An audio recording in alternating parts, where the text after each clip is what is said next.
कर्मों का भोग, कर्मों का लेखा जोखा जो लौट कर जरूर आता है। कोई बेटा बनकर तो बेटी बनकर, कोई दामाद बनकर और बहू बनकर। कौन आता है जिसका तुम्हारे साथ कर्मों का लेना देना होता है। लेना देना नहीं होगा तो नहीं आएगा। एक फौजी था, उसके माँ बाप नहीं थे, शादी नहीं की तो बच्चे भी नहीं, भाई नहीं, बहन नहीं, अकेला ही कमा के फौज में जमा करता जा रहा था। थोड़े दिन में एक सेठ जी जो फौज में माल सप्लाई करते थे, उनसे उनका परिचय हो गया और दोस्ती हो गई। सेठ जी ने कहा, जो तुम्हारे पास पैसा है वो उतने का उतना ही पड़ा है, तो मुझे दे दो, मैं कारोबार में लगा देता हूँ, पैसे से पैसा बढ़ जाएगा, इसलिए तुम मुझे दे दो। फौजी ने सेठ जी को पैसा दे दिया। सेठ जी ने कारोबार में लगा दिया। उनका कारोबार चमक गया, खूब कमाई होने लगी, कारोबार भी बढ़ गया। लेकिन थोड़े ही दिन में बॉर्डर पर लड़ाई छिड़ गई। लड़ाई में फौजी घोड़ी पर चढ़ने गया। घोड़ी इतनी बदतमीज थी कि जितनी जोर से लगाम खींचे उतना ही तेज भागे। खींचते खींचते उसका गलफर तक फट गए, लेकिन वो दौड़कर दुश्मनों के गोले के घेरे में जाकर खड़ी हो गई। दुश्मनों ने एक ही वार किया और फौजी भी मर गया और घोड़ी भी। जब सेठ जी को मालूम हुआ कि फौजी मर गया तो सेठ जी बहुत खुश हुए कि उसका कोई वारिस तो है नहीं, अब यह पैसा किसी को देना नहीं पड़ेगा, अब मेरे पास पैसा ही पैसा हो गया और कारोबार भी चमक गया। लेने वाला भी नहीं रहा, तो इसलिए सेठ जी बहुत खुश हुए। कुछ ही दिन के बाद सेठ जी के घर में लड़का पैदा हो गया। अब सेठ जी और भी खुश हो गए कि भगवान की बड़ी दया है। खूब पैसा भी हो गया, कारोबार भी हो गया, लड़का भी हो गया और लेने वाला भी मर गया। सेठ जी तो बहुत ही खुश हुए।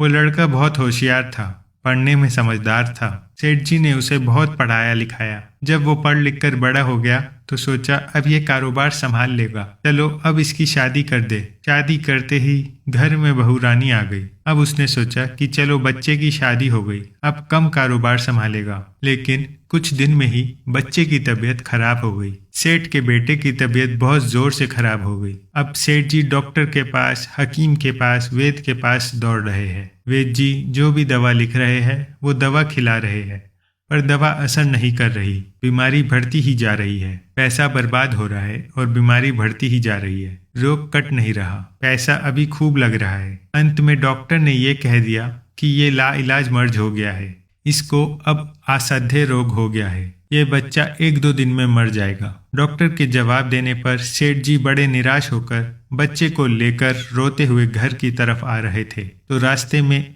एक आदमी मिला। कहा, अरे सेठ जी क्या हुआ, बहुत दुखी लग रहे हो। सेठ जी ने कहा, यह बच्चा जवान था, हमने सोचा बुढ़ापे में मदद करेगा, लेकिन अब यह बीमार हो गया। बीमार होते ही हमने इसके इलाज के लिए खूब सारा पैसा खर्च किया, जिसने जितना मांगा उतना दिया। आज डॉक्टरों ने जवाब दे दिया कि अब यह नहीं बचेगा, असाध्य रोग हो गया है, लाइलाज है, अब ले जाओ इसे, एक दो दिन में मर जाएगा। आदमी ने कहा, अरे सेठ जी तुम क्यों चिंता करते हो, क्यों दिल छोटा करते हो। मेरे पड़ोस में वैद्य जी दवा देते हैं, 2 आने की पुड़िया खाकर मुर्दा भी खड़ा हो जाता है, तुम जल्दी से वैद्य जी से दवा ले आओ। सेठ जी दौड़ कर गए और 2 आने की पुड़िया ले आए और पैसे देकर दवाई की पुड़िया बच्चे को खिलाई। बच्चा पुड़िया खाते ही मर गया। अब सेठ जी रो रहे हैं, सेठानी भी रो रही है और घर में बहुरानी के साथ साथ पूरा गांव भी रो रहा था। गांव में शोर मच गया कि बहुरानी की कमर तो जवानी में ही टूट गई। सब लोग रो रहे हैं।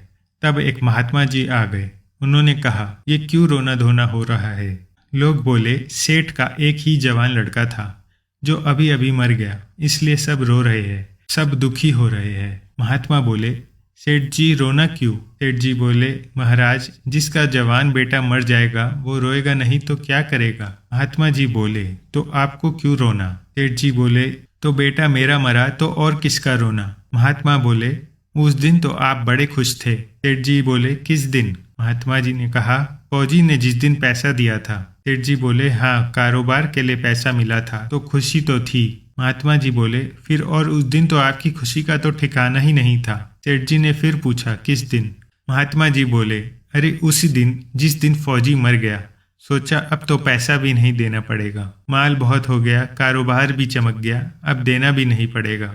बहुत खुश थे ना उस दिन। सेठ जी बोले, हाँ महाराज खुश तो था। महात्मा जी बोले, अरे उस दिन तो आपकी खुशी का ठिकाना ही ना था, पता नहीं कितनी मिठाइयाँ बट गई। सेठ जी ने पूछा किस दिन? महात्मा जी बोले अरे जिस दिन लड़का पैदा हुआ था। सेठ ने कहा महाराज लड़का पैदा होता है तो सब खुश होते हैं, मैं भी हो गया तो इसमें क्या बात है? महात्मा बोले उस दिन तो खुशी से आपके पैर जमीन पर भी नहीं पड़ते थे। सेठ जी ने पूछा किस दिन? महात्मा बोले अरे उसी दिन जिस दिन बेटा बिहाने जा रहे थे।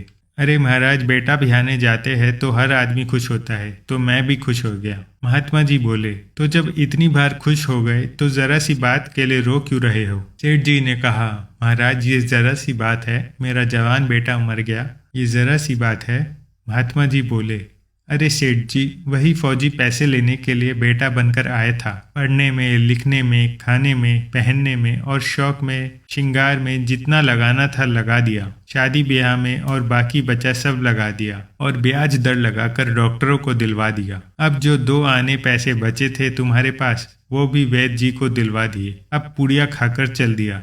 अब कर्मों का लेना देना अब पूरा हुआ। सेठ जी ने कहा हमारे साथ तो कर्मों का लेना देना था, चलो मानते हैं, हमारे साथ जो हुआ तो ठीक हुआ, लेकिन वो जो जवान बहुरानी घर में रो रही है, जवानी में ही उसको धोखा देकर विधवा बनाकर चला गया, उसका क्या जुर्म था कि उसके साथ ऐसा हुआ?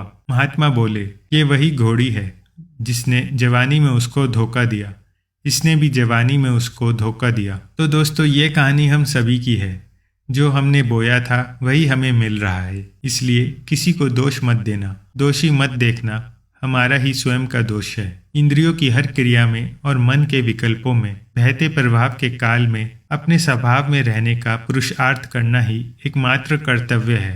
अगम वेद शास्त्र और पुराणों के साथ साथ सभी साधु संतों का कहना है कि यह संसार कर्मों का लेखा जोखा है। इसमें जो जीव चैतन्य आत्मा के स्वरूप स्वयं के स्वरूप स्वभाव को जान लेगा वो समझदारी से भव सागर पार हो जाएगा। तो दोस्तों आपको ये वीडियो कैसी लगी कमेंट करके ज़रूर बताइएगा, और भी ऐसी वीडियोस देखने के लिए हमारे पेज आस्तिक को ज़रूर फॉलो करिए और साथ ही में नीचे दिए गए लिंक से हमारे YouTube चैनल को भी ज्वाइन करिए। धन्यवाद।